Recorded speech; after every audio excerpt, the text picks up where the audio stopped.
इगतपुरी तालुक्याचं नाव बदनाम होतो, बरोबर ना? सर्व तीर्थ टाकेत आज आम्ही या ठिकाणी आलोय. इकडे या तुम्ही, हा रस्ता पहा, ही रस्त्याची अवस्था पहा. जर आपल्या इगतपुरी तालुक्यामधील देवस्थान असे आहेत, मला सांगा का लोक येतील इकडे आणि का आपल्या तालुक्याचा विकास होईल?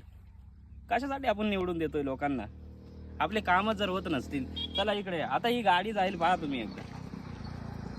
एवढा मोठे नक्की आहे रस्त्याला, हे पहा. एखादा पडला तर कोण जबाबदार राहील याला? आपल्या इकडे तर लोक इन्शुरन्स काढते नाही, इन्शुरन्स के नाम पे चले जाऊ. तर इथून थोडा हळूच आला. त्याच्यानंतर अजून एक गोष्ट सांगतो, खूप साऱ्या निवडणुका होऊन गेल्या, पण आपल्या इकडे काही रस्ते बने ना. आता इगतपुरी तालुका याच्यातच विकास करेल का नाही मला माहीत नाही, कारण आता सर्व तीर्थ टाकेत हा एक देवस्थान आहे. इथे महाशिवरात्रीच्या दिवशी खूप असंख्य लोक येतात.